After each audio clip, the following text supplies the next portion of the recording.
What happens to a game when the company that made it doesn't care anymore? Servers shut down, storefronts close, and just like that, it's gone.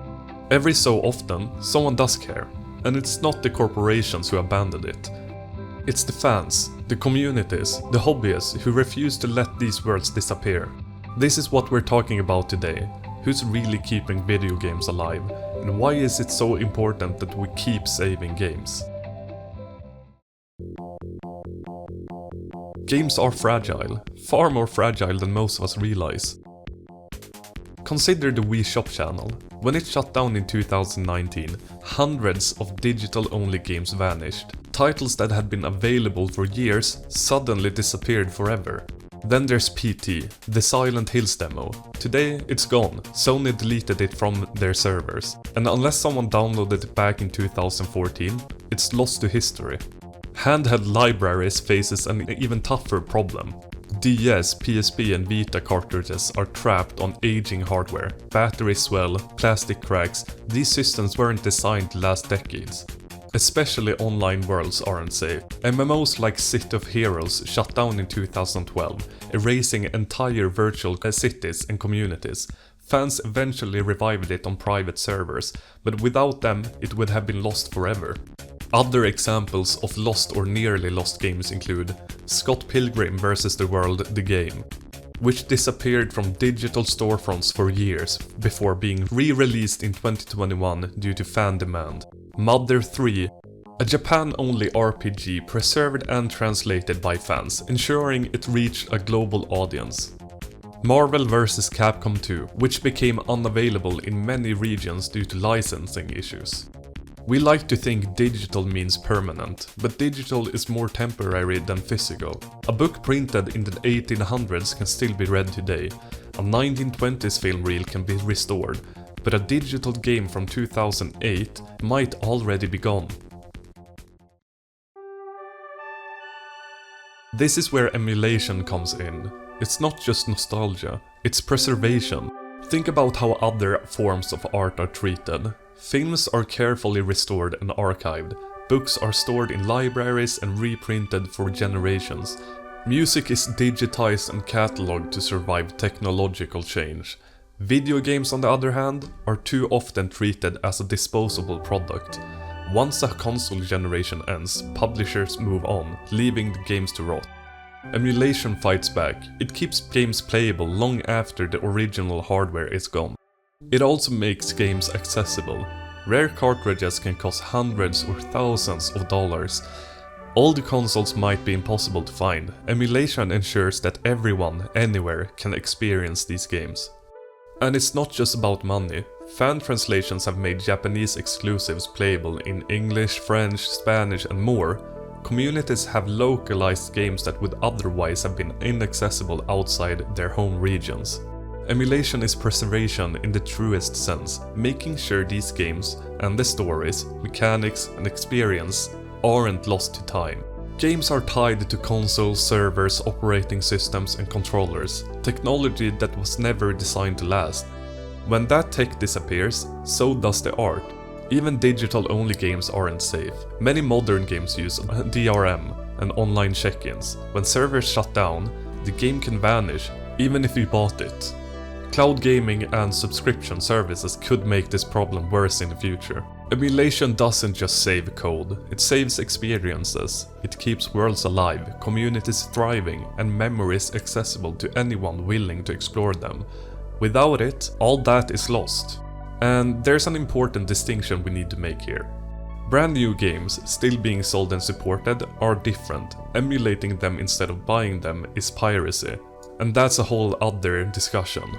But games you can't buy anymore, games abandoned, pulled from stores, or locked to hardware that no longer works, in those cases there's no way to support the developers financially. Even if you wanted to pay, you can't.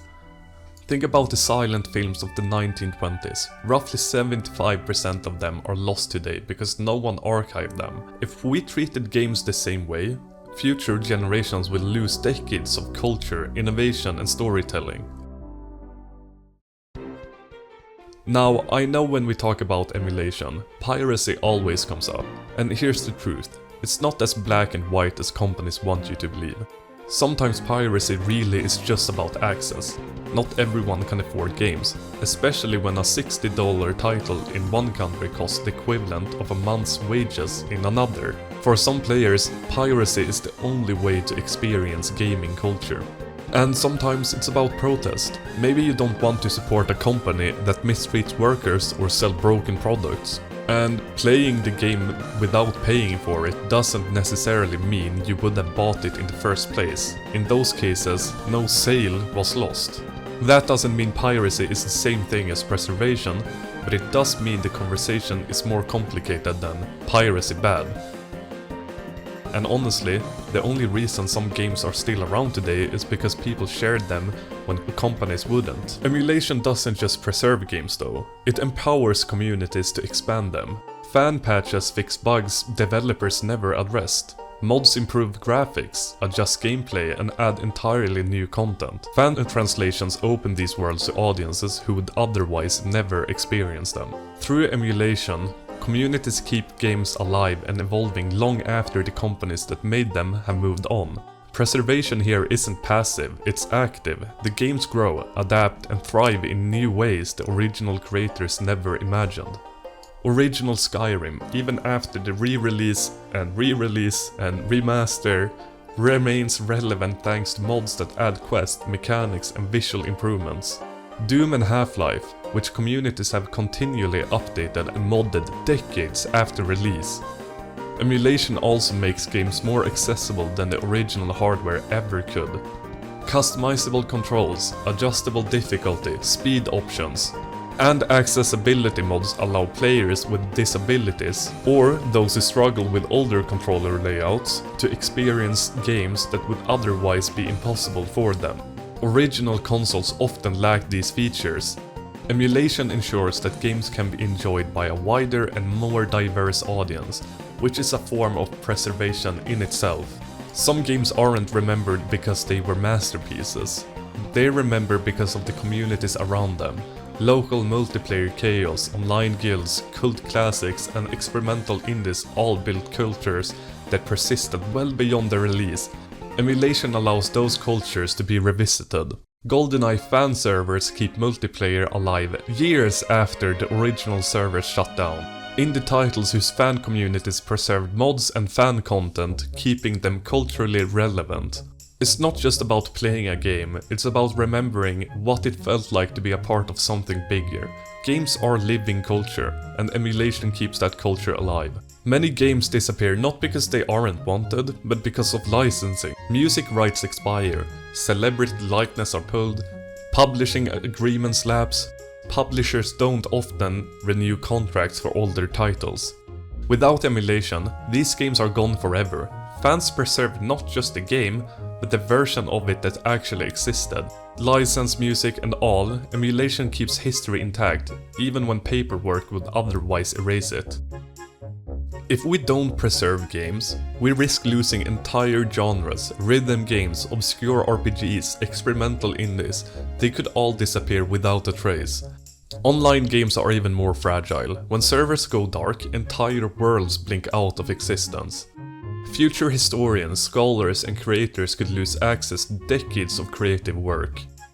Emulation is about documenting history. It's about proving these worlds exist. And these stories were told. That the communities thrived. Without preservation, that history is gone forever. We wouldn't burn books. We wouldn't shred film reels.